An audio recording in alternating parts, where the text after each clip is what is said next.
আসসালামু আলাইকুম সবাইকে কিউট ব্লগসে স্বাগতম। সবাই কেমন আছেন? আশা করি সবাই ভালো আছেন। আর আজকে হচ্ছে 25 রোজা। আমি রান্নাবান্না করতে চলে আসছি প্রতিদিনের মতো আপনাদেরকে নিয়ে। আমি কাঁচামরিচ ভাজতেছি, কারণ হচ্ছে আলুর ডাল দিয়ে আমার কাঁচামরিচ তো আমরা ভেজেই দিই আলুর ডালে। আমি এই যে আলু একদম সেদ্ধ করে মধ্যে নিয়ে রেখে দিয়েছি। আর হচ্ছে আলুর ডালের রেসিপি তো আমার চ্যানেলে আছেই, তারপরও এইটা একটা নতুন রেসিপি।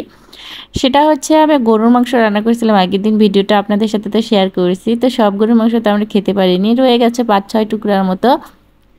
এই টুকরাটুকু আমি কি করব, আলাদাভাবে খাওয়ার তরকারির মধ্যে দিয়ে খাবো, তরকারির মধ্যে স্বাদও চলে আসে। সেই জন্য আমরা এইভাবেই খাই, আমার বাড়িতে খাই, গ্রামের বাড়িতে আমার মা, আমরা দেখেছি এরকম করে খায়। একটা তরকারি হয়ে যায়, মাংসর স্বাদটা চলে যায় সেই তরকারির মধ্যে। সেইভাবেই আজকে আমি আলু দিয়ে সুন্দর করে আলু ঘেঁটি দিয়ে সুন্দর করে মাংসটুকু দিয়ে রান্না করব, আর সেটাই আপনাদের সাথে শেয়ার করব। তো চলুন পুরো ভিডিওটা দেখবেন না কেটে। আজকের ভিডিওটা অনেক সুন্দর হতে যাচ্ছে। আপনারা সবাই চ্যানেলটাকে সাবস্ক্রাইব করে দিবেন, যারা দিয়েছেন তাদেরকে তো অসংখ্য অসংখ্য ধন্যবাদ। আমি রান্না করতে চলে গেছিলাম কিন্তু পেঁয়াজ কাটিনি, পরে মনে হলো যে পেঁয়াজটা কেটে নিয়ে আসি, তাই পেঁয়াজ কাটতে রুমে চলে আসলাম। তাড়াহুড়া লাগছে, আমি তরকারির পাতিল কড়াই একদম চুলার মধ্যে বসিয়ে দিয়েই আসি। এখন ওখানে কড়াইটা গরম হচ্ছে আর আমি তাড়াহুড়ো করে আসি পেঁয়াজ কাটতে লাগছি। আর এখনকার পেঁয়াজগুলোর ভিতরে কি জানি এগুলো মুড়া মুড়া টাইপের, বাবা পেঁয়াজ কাটতে যে কষ্ট, একদিন হাত কাটে যাওয়ার উপক্রম। আর পেঁয়াজগুলো হচ্ছে কাঁচা, তো ওই জন্য এই অবস্থা। যাই হোক, পেঁয়াজ কাটিয়ে আমি একদম চলে গেলাম রান্না করতে। রান্না করতে গিয়ে আমি কিভাবে রান্না করি দেখুন, সেটাই। এরকম করে রান্না করলে এত সুন্দর লাগে খেতে, কি বলবো, অনেক ভালো লাগে খেতে, বলার ভাষা নাই। এদিকে ভাত বসানো ছিল, ভাতটা প্রায় হয়েই গেছে। দেখি ভাতটা টিপে দেখলাম একটু হয়েছে কিনা, তো একটু একটু শক্ত আছে। তো আমি মার্গালিয়ে একটু হালকা পানি রেখে চুলার উপর আঁচে রেখে দেই, তারপর একদম বসা ভাতের মতো হয়ে যায়।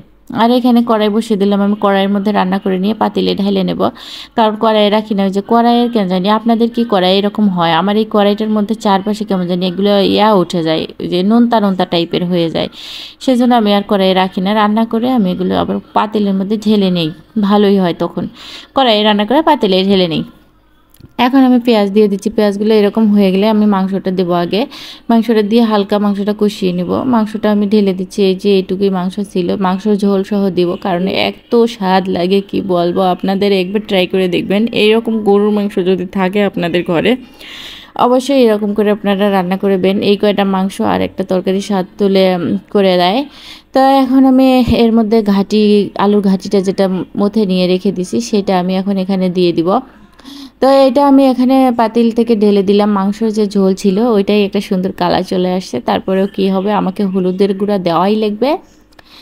এখন যেহেতু আমরা মরিচের গুঁড়া খাই না, হলুদের গুঁড়াই দিব শুধু। তা দেখেন কালারটা অনেক সুন্দর চলে আসছে। এখানে আমি কাঁচামরিচ ওই যে ভেজে নিয়ে বেটে রাখছিলাম সেটাও দিব। আর এখানে দেব আমি পরিমাণ মতো লবণ, এটা হচ্ছে গরম মশলা গুঁড়া, পরিমাণ মতো লবণ দিব, হলুদ দিব, কাঁচা জিরা গুঁড়া দিব, ভাজা জিরা গুঁড়া দিব, সব কিছু পরিমাণ মতো দিব। আমি যেহেতু রোজা আছি লবণ চাখতে পারবো না, আর এমনিতেও স্বাভাবিক রমজান মাস ছাড়াও আমি কখনো তরকারিতে লবণ চাখি না, একবারে আইডিয়া করে দিয়ে দিই। আমার তরকারি একদম পারফেক্ট ঠিকঠাক লবণ হয়। অনেকে আছে রান্না করার শুরু থেকে লবণ চাকে, এইটা তারা চেখে চেখে দেয়, হ্যাঁ ওইটাও একটা ভালো গুণ যে তরকারিটা পারফেক্ট হয়। কিন্তু আমি একবারে আইডিয়া করে দিই, আমার কাছে তাতেই অনেক সুন্দর হয়।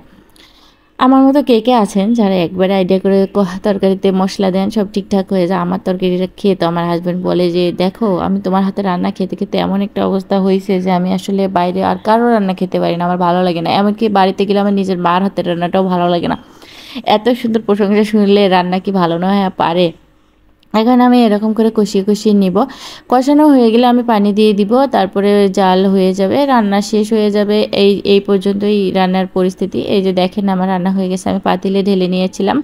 তো এই যে ডালটা দেখেন এরকম ভারী ভারী টাইপের হবে। আমার ডালটা প্রায় হয়ে গেছে, আমি এখন নামিয়ে নিব। তো সবাই ভালো থাকবেন, সুস্থ থাকবেন, সবার ঈদ ভালো কাটুক। সবাইকে ঈদের কেনাকাটা করছেন, আসলে কেনাকাটা করতে না পারলেও মন খারাপ করার কিচ্ছু নাই। আমরা ঈদ উপলক্ষেই শুধু কিনি সে না, এমনি সময়ও আমরা অবশ্যই কেনাকাটা করি। আপনারা জানেন, একটা সত্যি কথা বলি, আমিও কিন্তু ঈদে কোনো প্রকার মার্কেট করব না। তাই সবাই ভালো থাকবেন, সুস্থ থাকবেন, পাশে থাকবেন। আল্লাহ হাফেজ।